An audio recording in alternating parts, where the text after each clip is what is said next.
Looks like we're ready to start. Welcome back, folks. I have a good amount of announcements to start us out today, but let's start with the class. Any questions or comments to begin with today?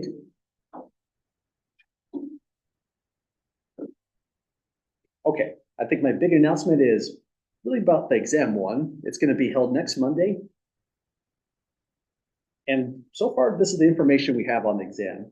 I'm only going to go cover up to section 7.5. That way, you'll have a chance to get this last problem set on the exam sent in to me, and I'll try to get your feedback as soon as possible.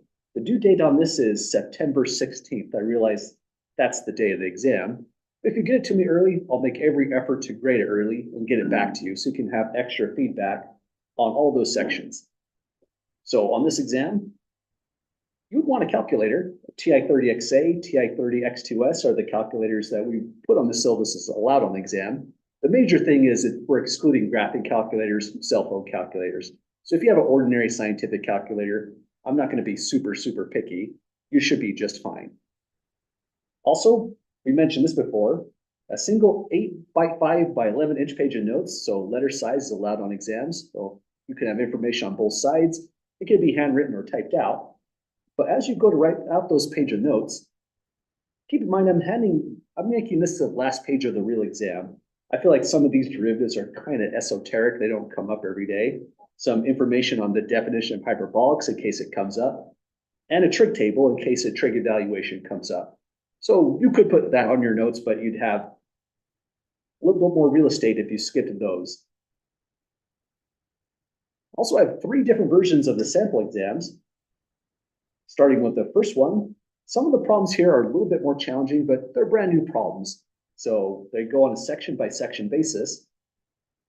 And this is what it looks like. So section 7.1, here's a few typical problems in 7.2, and so on. I have solutions at the very end.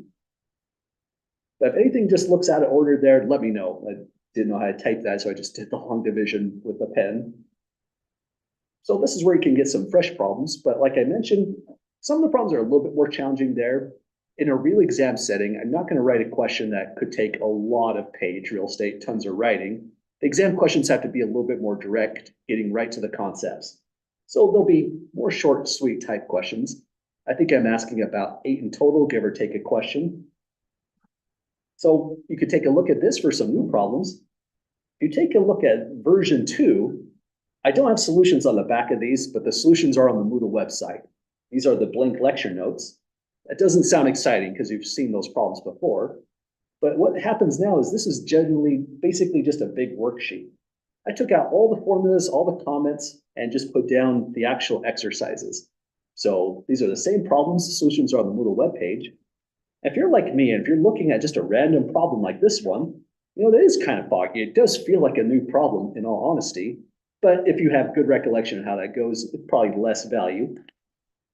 Still, I think these are a good set of notes because it's a reminder that these are all pretty dang good exam questions, except for the long ones in this set. There's a few of them. And that'd be a second way to practice. It just goes section by section, problem after problem. We're on that one in section 7.5. So solutions are all over the Moodle webpage. You just look up the relative section, find the solution. And the third version, these are the homework exercises. You've done all these problems before, so this is just the same problems coming right back. This is still a good one to look through and decide. I'm just a little foggy on that one. That looks like a tricky trigonometric substitution. So you might just say, or think we did, or at least lost my place. There we go. I think we did that one in a couple different. You could do this one as a trig substitution, yeah.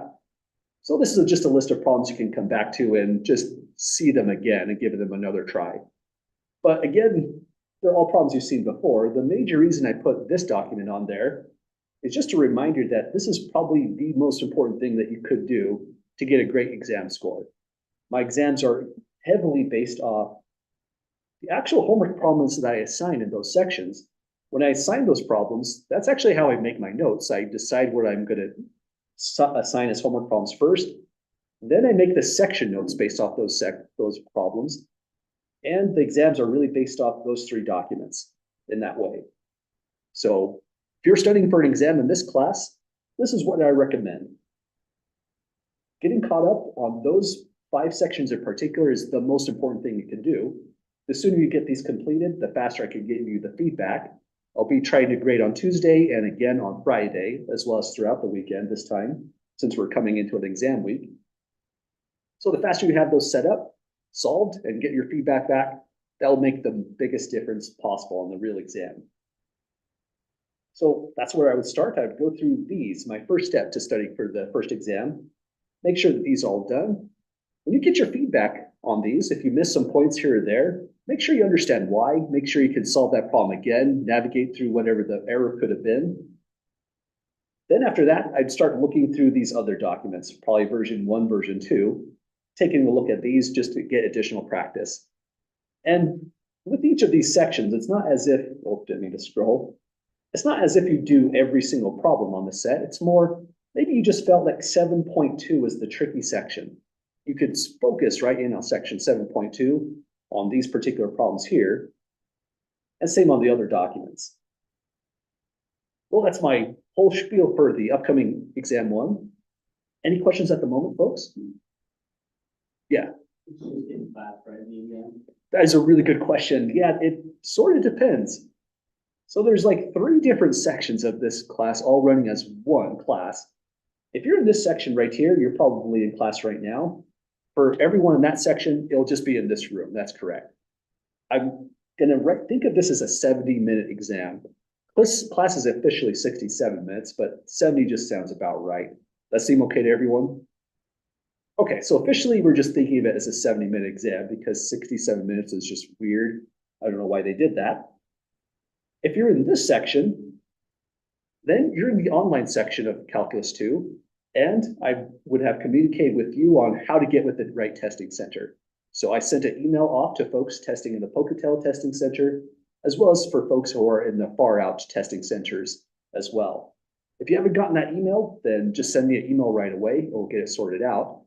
And if I send you an email about the Pocatello Testing Center, but a different testing center makes more sense, also let me know that, and I can try to make that happen. So again, that's kind of confusing. If you're in this section, section 5, our exam is going to be next Monday, and that's all we're doing today.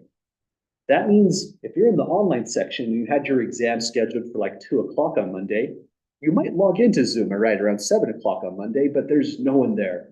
We're doing the exam, so there is no real lecture that we're doing next Monday for those folks in the online section.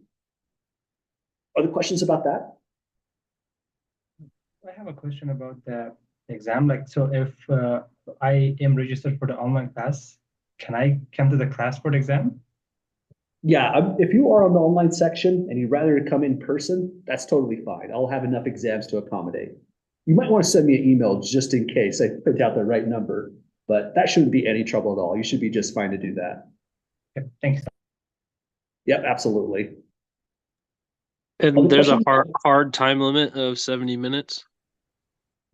There is a hard time limit, yeah. The reason for that is when I'm sending it to the testing centers for these sections of Calculus 2, they're enforcing a hard time limit of 70 minutes themselves, and they're pretty strict about that.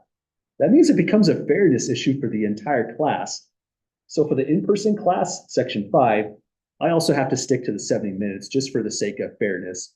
I couldn't give the in-person section extra time while the online section going through the testing centers couldn't have it. That would just be opening myself up to tons of complaints, I think, unfortunately. Because of the time nature of the exam, 70 minutes is a hard time limit, I am trying to write shorter exams as well, just to kind of offset that issue. So even though it's a 70-minute exam, I'm trying to write between a 50 to 60-minute exam, really, with 10 minutes extra time to just double check work and those kinds of things. But thank you, that's a really good question as well. Scroll down to here. Other questions about that exam so far? Okay, the exams really won't be too bad.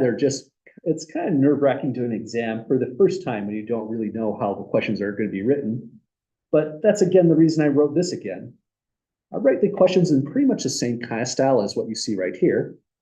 Occasionally I make a smaller question, like for example, in this section right here, example 2 says, Write out the form of the partial fraction decomposition. Do not determine the numerical values of the coefficient.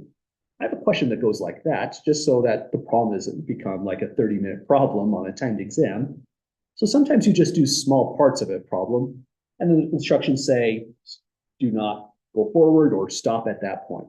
So you'll see a couple full questions and some half questions in that kind of way. Well, I think I ran out of comments on the exam. Other questions or comments so far? Okay, well, we're going to finish off section 7.5. That's going to be the last one that makes the cut for the exam one. Our schedule's tight. We have to keep on going to new material. So on Wednesday's class, we'll probably, or today's class and Wednesday's class, we'll be working through section 7.7. But on Thursday's class before the exam, if you have questions, please don't hesitate to bring them at the start of class. I'll be happy to address them. But for the moment, it looks like we're back to section 7.5. And we left off this last problem before the weekend. This one is, oh, sorry, go ahead. Question first. 7 today or 7.6? Oh, sorry, we're in section 7.5, and we are skipping section 7.6. We're going directly into section 7.7. Should have mentioned that. Sorry about that confusion there. Well, this is the last one for the section 7.5 notes. This one's a partial fraction decomposition, and it is a pretty tricky one. So I didn't ask a problem as hard as this one on the real homework assignment, but just in case it's helpful, it's good to see how something like this really goes down.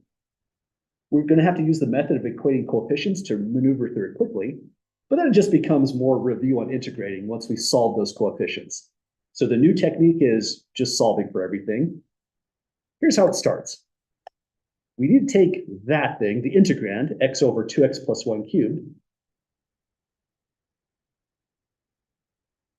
So there it is. And do a partial fraction decomposition. So it's going to start off as a over 2x plus 1 plus b over. Anyone see what should be next with the pattern? Exactly. We just keep on bumping up the power. So 2x plus 1 now squared. We're going only up to, let me fix that highlighter there, power 3. So we need a new coefficient plus c over 2x plus 1 cubed now. Then once we get to power 3, we stop. So this is the case 2 decomposition. We have a repeated factor. It's repeated 3 times. Now the next step is clear denominators. I always wrote down this on the prior section, 2.4. So I'll write it out again. We're multiplying by 2x plus 1 cubed here, here, and here. Not necessary to write that in. That's why I use the pen. That's kind of like for scratch work. But if it helps for visualization, then I'd say it is a good step. We clear out the left-hand side and just get x equals. That means we're multiplying the entire right-hand side by 2x plus 1 cubed. And here's how the cancellations go. This will be a times 2x plus 1 squared plus b times 2x plus 1. Then on the final term, it's a full-on cancellation. We just get plus c. So solving this thing, we could pick a value of negative 1/2 and get c really quickly. But then we have 2 more coefficients we would have to determine. We'd have to plug in, say, values like a 0 and a 1. But then you get a system of 2 equations and 2 variables.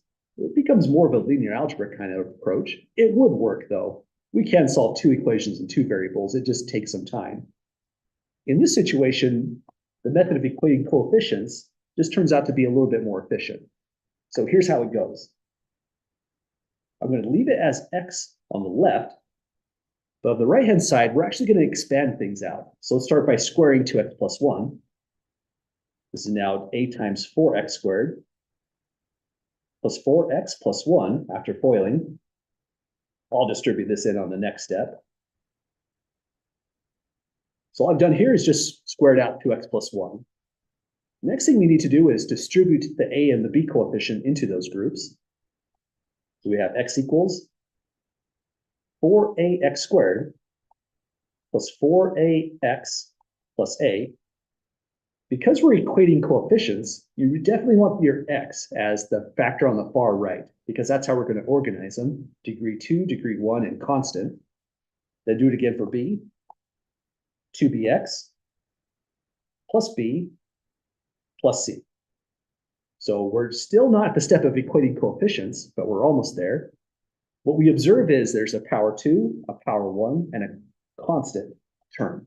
So on the left, we'll put in 0x squared plus 1 times x plus 0. Looks weird, but everything on the left here does simplify down to x. The reason I did that step is I want to find the coefficient for x squared. It's 0. Coefficient for x is 1. The constant coefficient is 0 as well. This is what equating coefficient means. We focus right here. It's all about what you even meant about equality. Equality of a polynomial means that every term that belongs to x squared will have the same coefficient. So every term that belongs with x, there's 2 of them, has to have the same coefficient 1, and so on. That's the only way 2 polynomials are ever equal. The coefficients with the same powers are always equal. So let's organize on the left. We have 4a squared, so we'll just write in 4a. I'll put parentheses around it, x squared, just to signify this 4a is now conflated with a 0. Then it's going to be, let's see, we have 2 terms with x. This one and this one, so we can write this in as plus 4a plus 2b times x. And then one last set of coefficients, a plus b plus c. I'll group them as the constant term. A plus b plus c. So what have we done? Well, that 0, so I get the pen going, here we go. The 0 that comes from right here must now be identically equal to 4a. Let's keep on going. We're equating coefficients, which means take the coefficient of 1, which belongs to x to the power 1, the degree 1 factor or term. It's now equal to that, 4a plus 2b. Then do it one more time. The coefficient of 0, the constant term now, is equal to the constant term on the right, a plus b plus c. It's a lot of writing, but once you start writing down these last 3 equations, equating the coefficients, you'll notice that we're pretty much done at this stage. For example, over here, that's a fast equation to solve. A is 0. That's the only way to make that true. That means over here, we can plug in 0 for a and get a new equation. 1 equals 0 plus 2b. Then the equation for b is solved. b equals 1/2.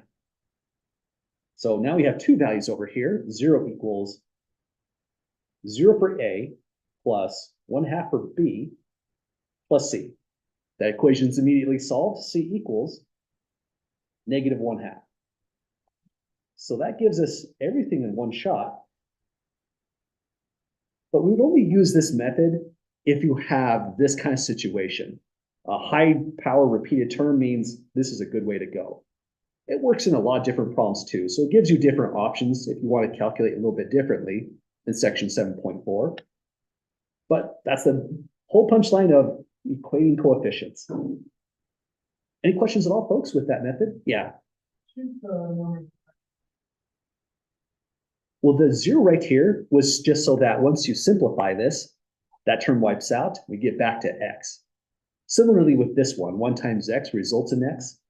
We didn't really need the 1, but I wrote in the 1 just so that I knew what to plug into that spot right there. And same idea with this one. If we were to simplify, that would cancel out. You would go right back to x. Okay.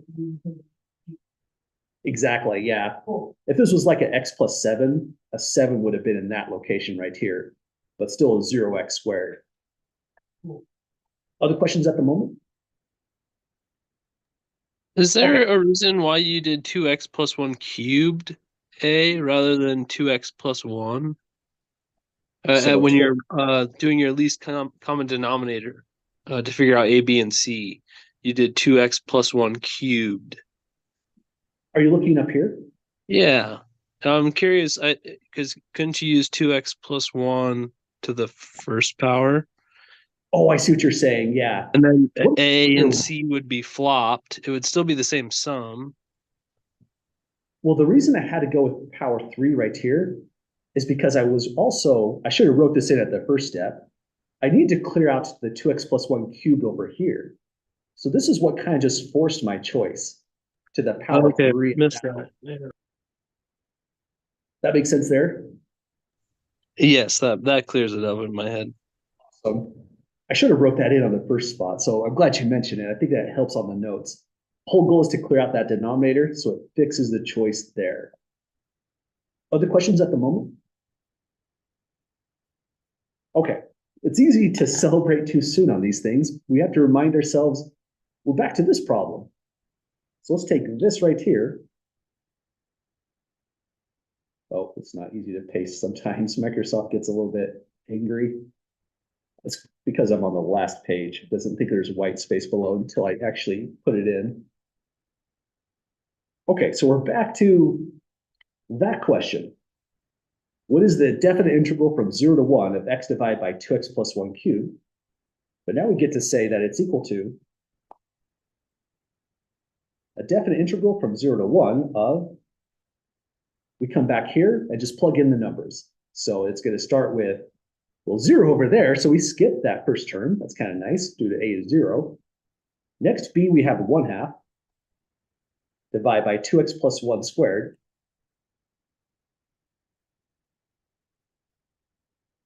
Then next, for c coefficient going over here, it's going to be negative 1/2. I'll write it in this way, negative 1/2. Then divide by the 2x plus 1 cubed.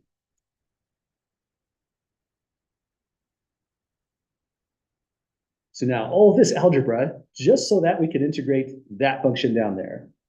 We're on our way with it though. This was definitely the hard step. This is where the calculus becomes a little bit more normalized, I'd say. The first thing I would do though to integrate this is, I would take this whole thing, and for me personally, you don't have to take this step, but I think it's a lot easier to integrate if we write in as 1/2 times 2x1 to the power of 2 in the denominator is just awkward with the power rule. You might have noticed I almost always convert that to 2x plus 1 to a power of negative 2 to bring it up into the numerator position. Then it's minus 1/2 2x plus 1 to the power of negative 3. That one looks a little bit suspicious. Let me fix that one. Dx. This is a little bit easier to integrate because now I'm just using this formula. Antiderivative of x power n is x to the power of 1 higher, divide by that new exponent, and add the coefficient c. R is a definite integral, so we don't need that coefficient. That tells us what our next steps are going to look like. So carefully integrating. Keep in mind, we also have a chain rule to navigate through because of the 2's here and here. We'll have first a 1/2. I'm going to give it a little bit of space. Next, the power on this group goes up 1, so it's negative 1. We divide by that new power, negative 1. 2x plus 1 goes here, but because of that 2, when you differentiate, you'd have to multiply by 2 through the chain rule.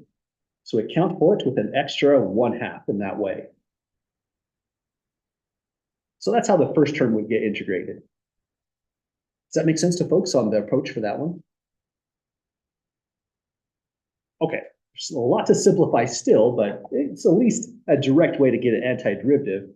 I'm not wondering if the power over here is going up or down. There's a little bit of mental backflips you'd have to do without this preliminary step here. Then let's do it again, minus 1/2. A little bit of space. 2x plus 1 to the power of negative 2, which means we divide by that new power, negative 2. Because of the coefficient 2 on that x, we have to also multiply by 1/2. Finally, all of this is being evaluated from 0 to 1. I like the zeros, at least it's going to kind of make the arithmetic a little bit less tedious. But this is one of those problems that is going to continue to the next page. And doing the evaluation right now is still pretty awkward because of lots of stuff simplifies here. So let me take another additional step. Let's call this -1 over 4, 2x plus 1, or 4x plus 8 would have been just as good. I'll leave it in that format. This one's going to be a positive 1/4. So I'll go plus 1, 4 in the denominator, 2x plus 1 power 2. So same stuff, but just making the exponents look a little bit more readable. Integrate from 0 to 1. Now here comes all the arithmetic. Inputting 1 to start, we'll get -1 over, that'll be 3 by 4, so at 12. Putting a 1 here, that's 1 over, oh geez, that's a 3, so squared is a 9. By 4 is a 36, so plus a 36th. Let me double check my numbers there. Yeah, it looks like a 36. Yeah, go ahead. Oh, I put a 1 here for 3. Oh, but there was 3 by 4 here. -2 on the step above. Oh, you're right. I missed that altogether. Thanks for spotting that. That's 2 by 2 by 2, so an 8 altogether. Absolutely. Thanks for spotting that one. So that means that we're taking 8 by 9. Oh, it got a little bit worse. So this is altogether 72. So then we're done with the upper limit of integration. Go minus lower limit of integration. Now we're plugging a 0 in. So 0 here, that's just going to give us -1/4. 0 in this position, that's going to give us a positive 1/8. And we've got it, folks. It's a big mess. And if you like fraction arithmetic, you can show that this turns into 1/18. Let's double check that. So 1/18 is 0.05 repeating and -1/12 plus 1 over 72 minus -1/4 plus 1/8 gives us the same quantity, at least to the precision that Desmos is indicating. So yeah, it looks like this, if you like the fraction arithmetic, would take you to 1/18. But I would say spending a lot of time working out these fractions is not the best use of your time, unless you like it. It's good review for sure. It's definitely good mental arithmetic. But if you find that you're doing a whole bunch of stuff that's not even close to calculus, that is a good time to maybe put something in a calculator that is an exact value, or make your calculator just spit out the fraction. Well, any last questions, folks, on getting that last value? Yeah. Would that negative sign, go into that, 1/8 there in the end? Yeah, so this altogether, if we distribute the negative, would look like this. That would be plus a 4th here, and then minus an 8th there for the same quantity. Absolutely. So yeah, we distribute through, and you'd still get an 18th in the end. Other questions so far? Okay, well, we did it, folks.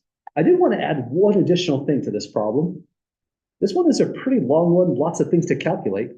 And occasionally, in an exam setting, we'll end up with an answer that looks like this. Maybe a nicer problem, since I don't like to write exam questions that are super long. But on a real exam,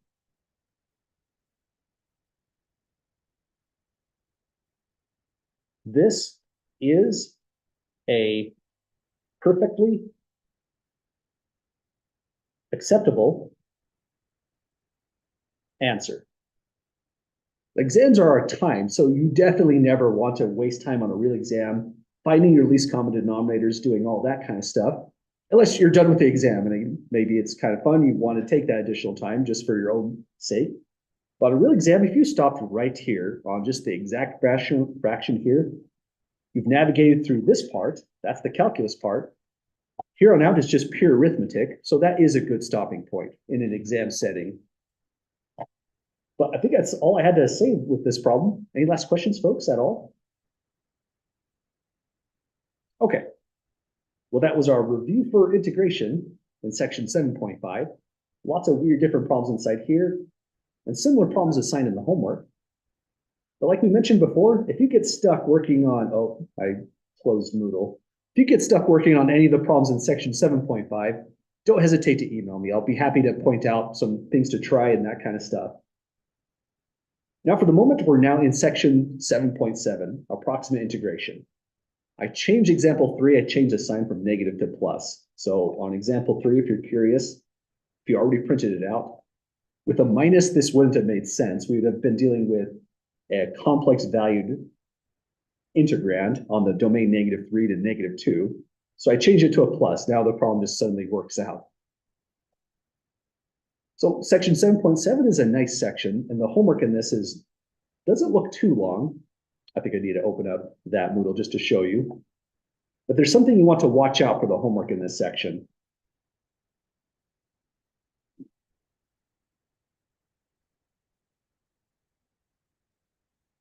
It's this part right here. So the problems I assigned are 7 specifically part A, 9 specifically part B, and so on. If you did parts A, B, and C on number 7, this homework assignment is just going to feel like a whole bunch of busy work. It's going to be kind of rough. So that's why this is set up this way. So you don't feel like you're doing a lot of extra computations. This could be a huge assignment out of nowhere. In this problem, we're going to give numerical approximations to all exercises. And so this is one of the major reasons that calculator is allowed on exams. It's for this section and some things we'll see in chapter 8 on applications as well.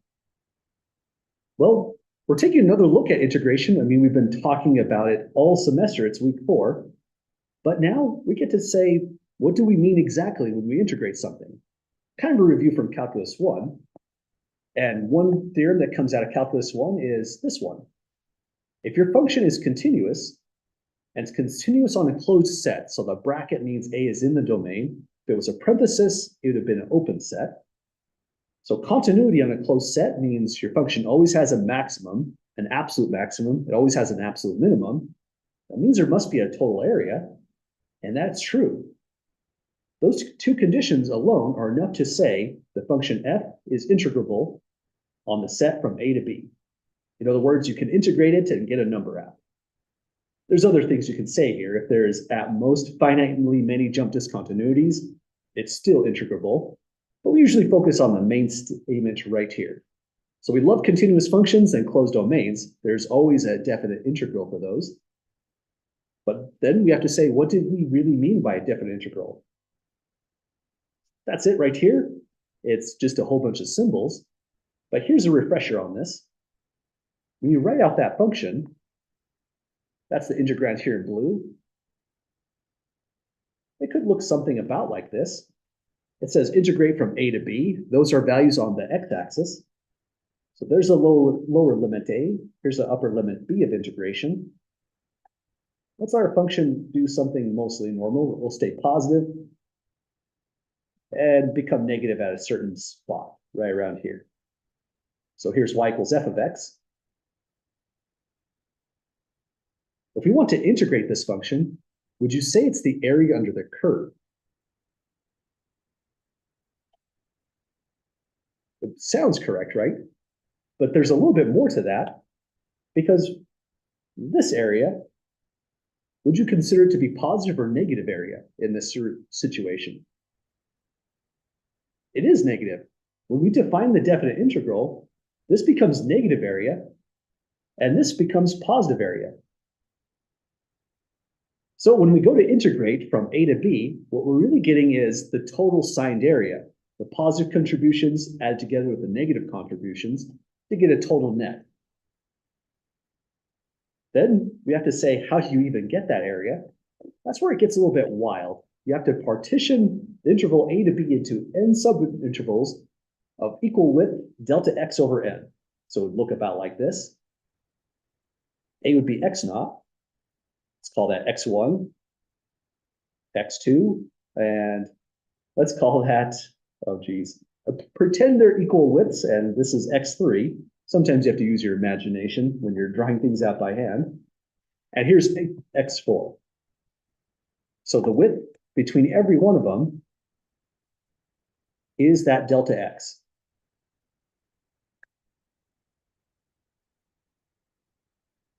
So now we have a width, we can also get a height, but to get the height, we need these sample points, x1 star, x2 star through xn star.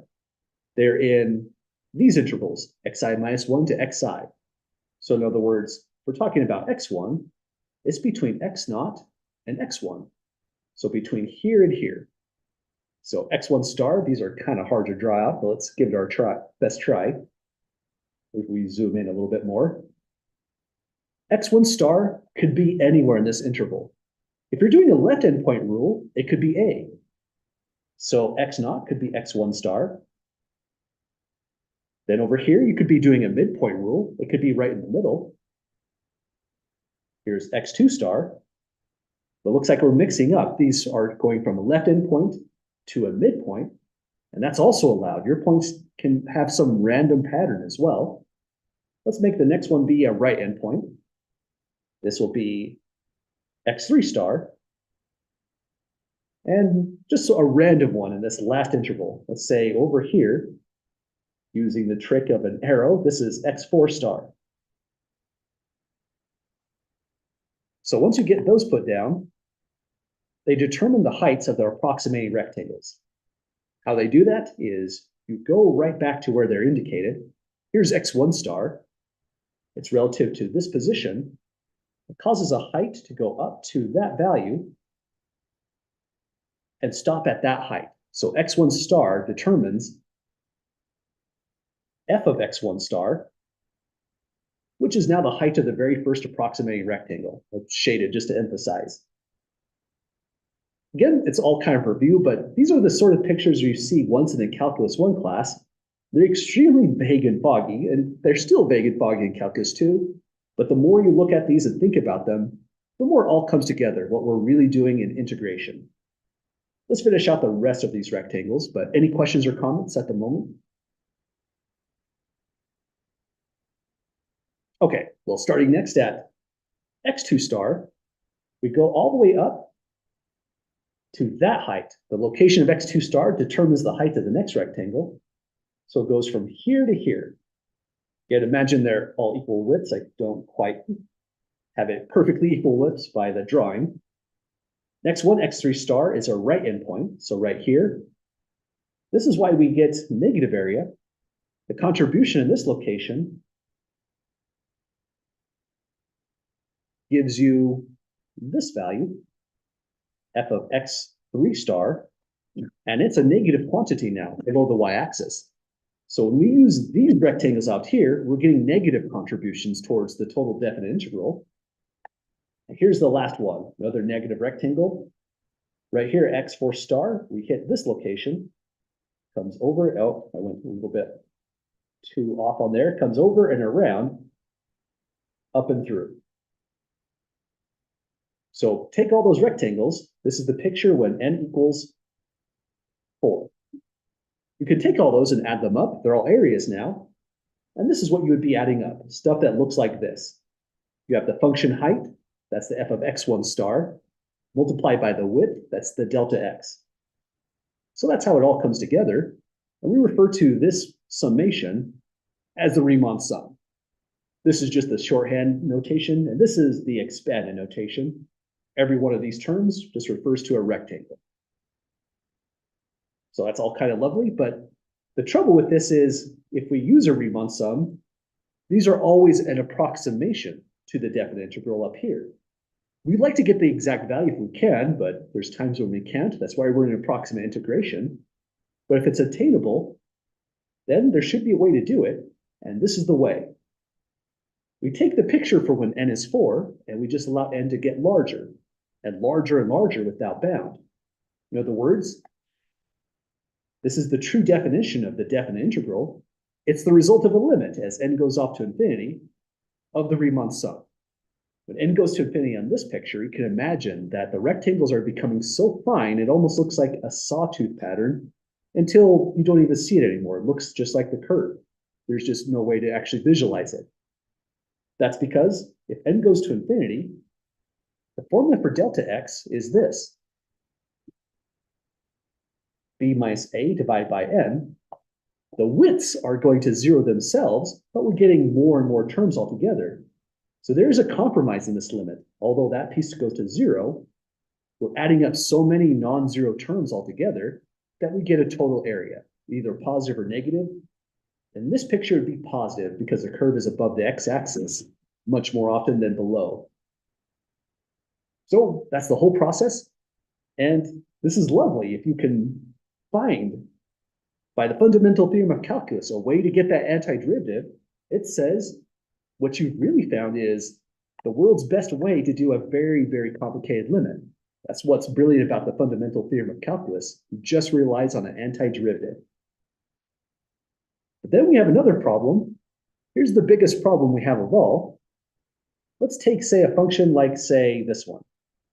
Integrate from 0 to 1 e to the power of x cubed. This is my go-to example. I think the author refers to this one as well in the reading. But there's trouble with this.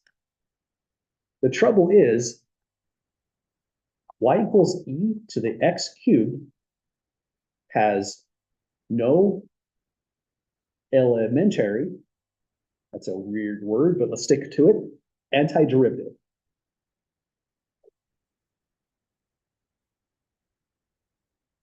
What we mean by the word elementary is I can find an antiderivative, but I can't write it as, say, this.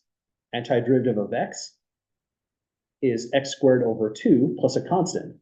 That's a closed form answer. We can just write it down. I cannot do it with this one. I can't actually show you the function unless I do something clever, like, say, chapter 11, power series, Taylor series, Maclaurin series can help us there. But now you're dealing with infinitely many terms. Or you could do this. The fundamental theorem of calculus part 2 actually supplies an antiderivative. Let's write it in here just to complete the notes. Fundamental theorem of calculus, that's always FTC. Part 2 says the definite integral from 0 to 1 e to x cubed dx is equal to, if we want an antiderivative, here it is. Integrate from 0 to x e to the t cubed dt plus a constant. Fundamental theorem of calculus part 2 says if you differentiate an integral function, like that one, you get the integrand. But then when you look at this, you start to realize that's circular. I can't really use this formula at all, because if I'm trying to put in, say, a 3 or something, or a 0.5, we still have to solve the antiderivative right here. So this is the best we can do, really. Unless we go into chapter 11, we'll find different ways to get antiderivatives using Taylor series and Maclaurin series. So as it stands, if our antiderivative is really wonky, like this one is pretty bad, then all of our techniques, and this is kind of sad, but all of our techniques from section 7.1 through 7.5 just don't work. You can't get an antiderivative. Nonetheless, sciences might have found a specific function that you really want to work with. You need to find the area just like this. What do we do next? We do approximate integration. So that's what we're going to be doing in the moment. When we say approximate integration, let's add one more statement here. Approximate integration, what we're doing really is introduction to numerical analysis. So if that kind of stuff excites you, ISU offers courses on this. It involves lots of computer science and coding in order to find clever ways to actually find an approximation to that integral there. So that's a fun class if you want to go further in that direction. Because we're just doing this as an introduction, I'm not going to directly do these concepts right here. It's important work, and numerical analysis courses definitely go in that direction, but we're going to skip the material on error bounds just for the sake of not spending too much time in section 7.7. So this is numerical analysis right here. How do you approximate an integral? You might use the midpoint rule.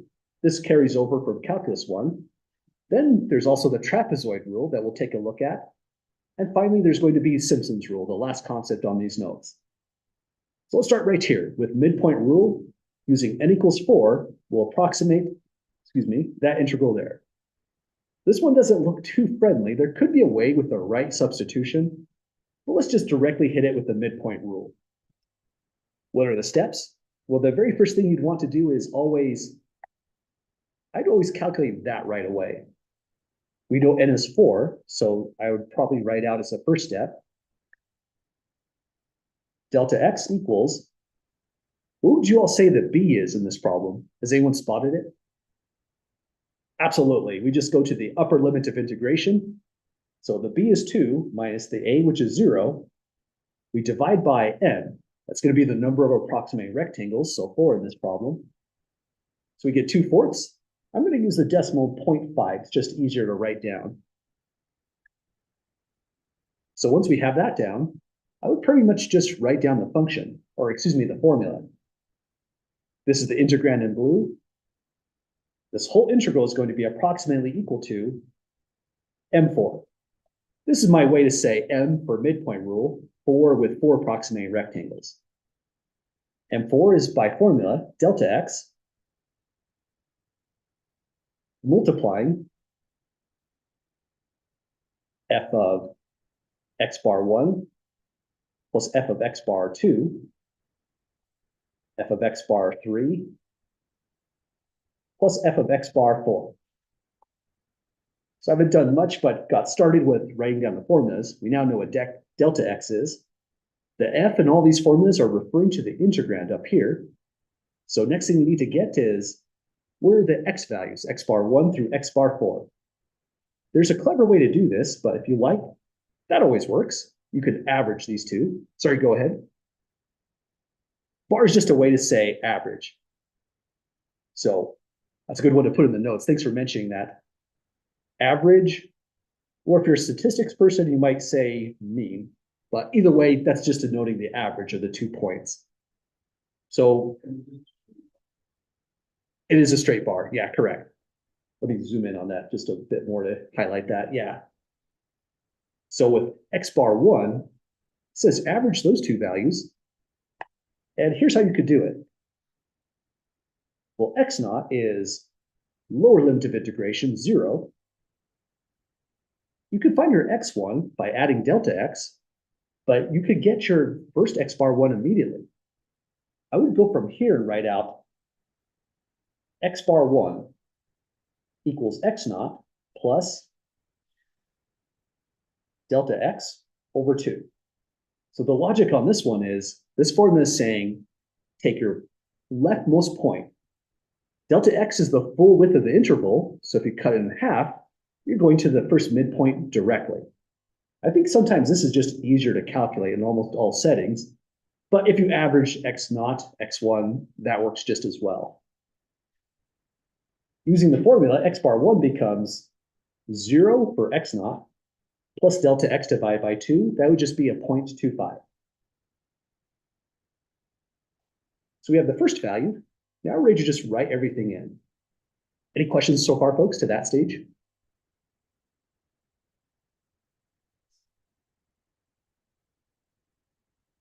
Okay, so next, let's write equals. Delta x is 0.5.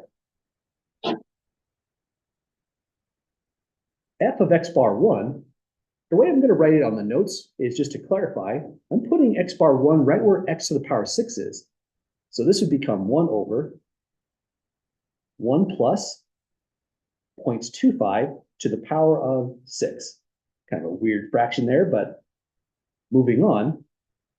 Here's the next concept we can use to save some time on writing this all out. You get from x bar 1 to x bar 2 by taking x, let's just write it this way to be less confusing. We just add delta x. That takes you to the very next midpoint. So the next one will go 1 over 1 plus If we're at 0.25 right here, we add the 0.5 and we'll take it to 0.75. The power 6. So just keep on going further and further, add delta x again for the x bar 3. We have 1 over 1 plus 1.25 to the power of 6. Again, I just add delta x to the 0.75 to get to the new value. Do it again, it's plus 1 over 1 plus. Add 0.25 to this, and it's a 1.75. Power 6. And notice 1.75 is just a half a delta x away from the upper limit of 2. We have 4 terms, and that means we're on the right track. Now we have to put it in the calculator. This is the awful part of this whole section, I would say. But I want to reiterate a comment. On exam 2, this is full credit. Even if you put that in your calculator on exam 2, the reason I'm giving this full credit is it's extremely tedious to put all of that in a calculator. On a timed exam, punching the keys perfectly, I would personally slip up on a couple of these and just miss the approximation. But to me, I know you can do this in a controlled environment when you're doing homework assignments. We'll do the computation on homework. So let's say that as well. Calculate on homework. But on exams, if you got to that spot, you know the calculus. That's good enough for me. Even if you made a mistake and you have the right number or the wrong number below, I would give you full credit for that line right there.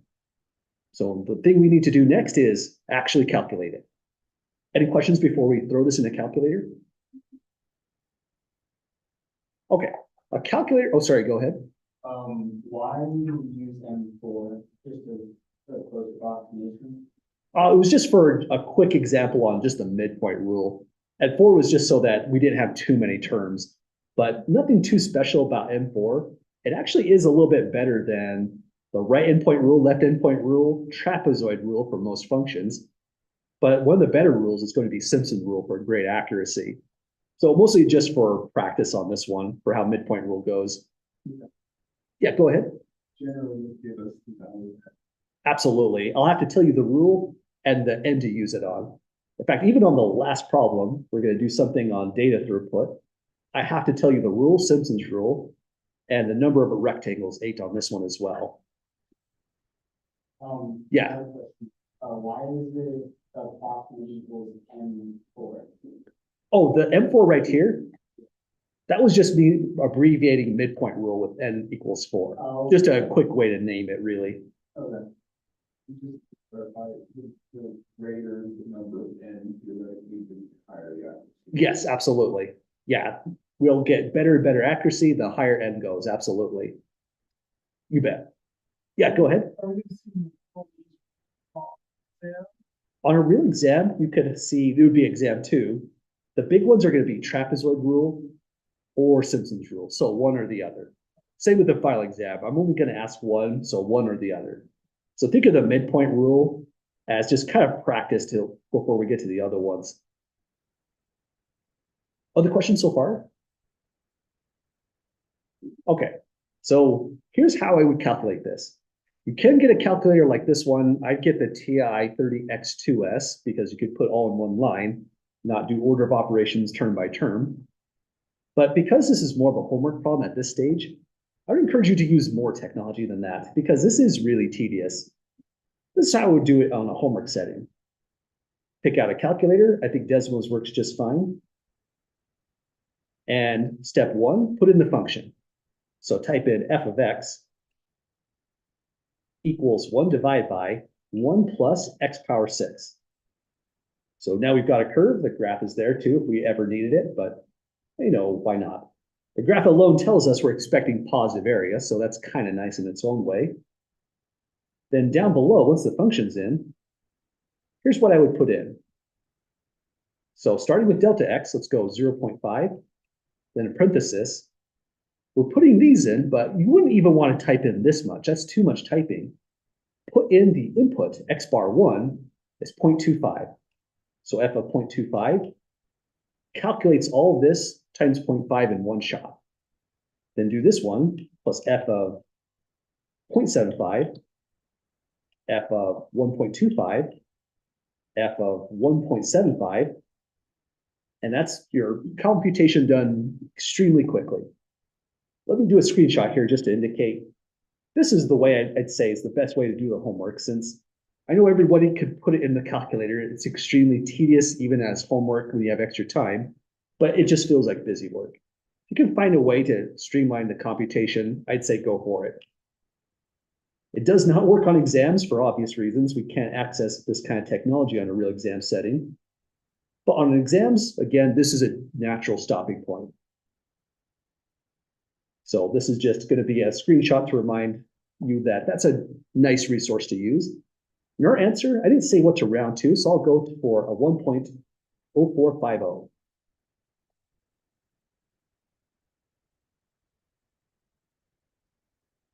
So we got it, folks. This integral right here is extremely tough to do by hand, but if you just need a number, you can make that happen quickly with the midpoint rule. 1.4050. Let me double check I copied that in. I didn't copy that in right. One more try. 1.0450. Any other questions so far, folks, on getting through that one? Okay, yeah, go ahead. All columns should be to 4 decimal places. I'd say use your best judgment on that. I think the back of the book has like 6 decimal places. I'm happy with anything around those lines, absolutely. Well, another thing you can do is when you're doing these kinds of problems, sure, it's one thing to take this stuff in blue and put it in a calculator, but it's a whole other thing to know if we even had the right format. It's easy to make a mistake on this. So for a further check, you could go to this thing. We pulled this up once, Wolfram alpha. That's just a way to show if we're decomposing our coefficients right in partial fraction decomposition.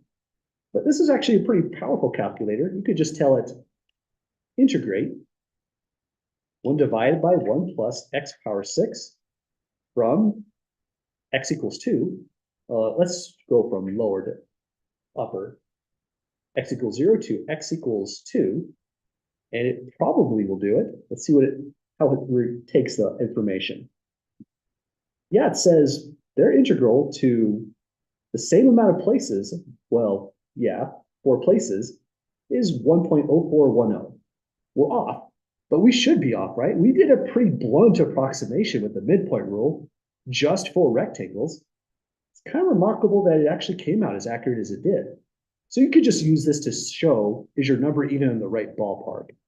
So if this said like 12 or -7, I know I'm totally wrong here. There's some kind of mistake in the algebra or the setup. So again, that's another tool that you can use to just check your work. Let's put this right here.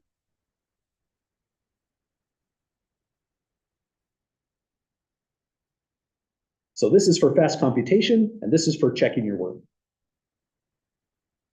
So we can say that in the notes, so it doesn't just seem weird if you came to this page.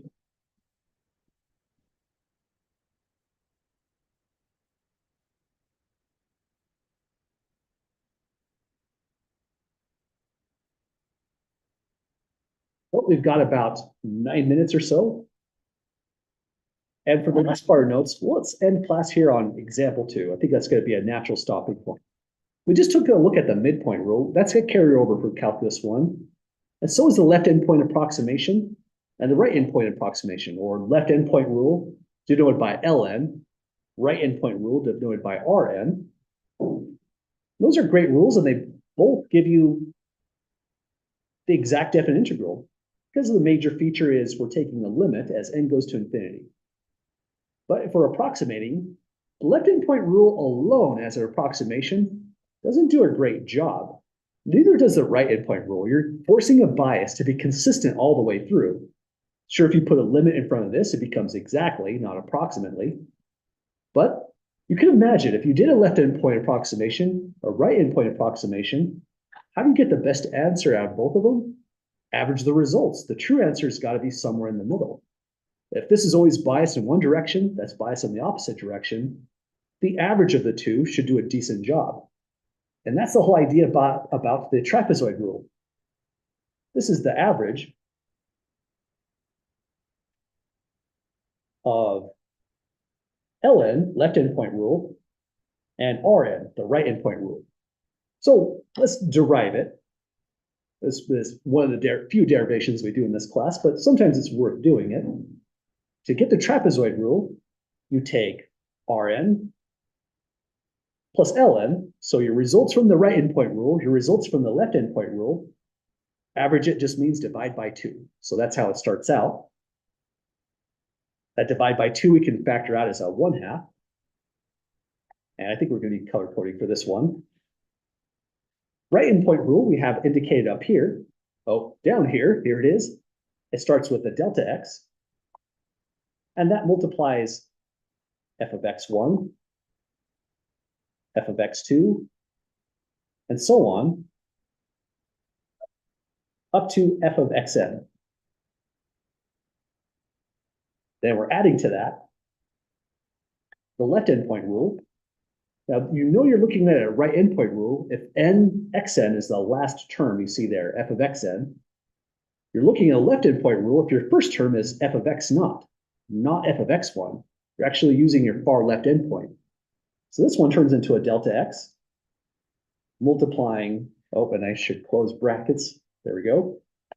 Delta x multiplying all of this stuff, f of x naught, f of x1, all the way to the final term, f of xn minus 1. Close the parenthesis, close the bracket, close the last parenthesis. There we go. That's a little rough. Let me see if I can fix that in there. F of xn minus 1. So that's what it looks like if we add the two rules together, divide by 2. Then we can take this new step. Delta x is on the first term and the second term. It just factors out. Now it's delta x divided by 2. And what's left behind after we factor those out is, well, there is only one f of x naught, because this one starts at f of x1. So you copy just this in. But there's two f of x1s. There's one from the left endpoint rule, and there's another one from the right endpoint rule. So we go 2 f of x1, likewise 2 f of x2, all the way down to not that one. There's only one f of xn, but there's two of these, f of xn minus 1. There's two penultimate terms there. So 2 f of xn minus 1 plus the one and only copy of f of xn. So that's how the trapezoid rule goes. It's just an average. The reason it's called a trapezoid is when you do these kind of averages, your approximate rectangles could look like this now. They look like actual trapezoids when you go to build them out.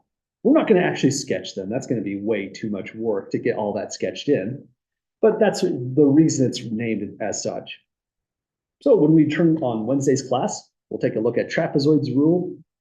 Notice it involves a delta x divided by 2. Then we'll take a look at Simpson's rule. My screen just froze. There it goes.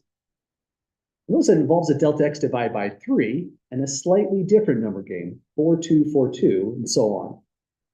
So those will be the next concepts we spend some time on. Well, any last questions, folks, before we end class at this point? A little bit early, but these are long problems. I think this is a good stopping point for us. Okay, well, have a great night, everybody. We'll return to this section right here on Wednesday's class.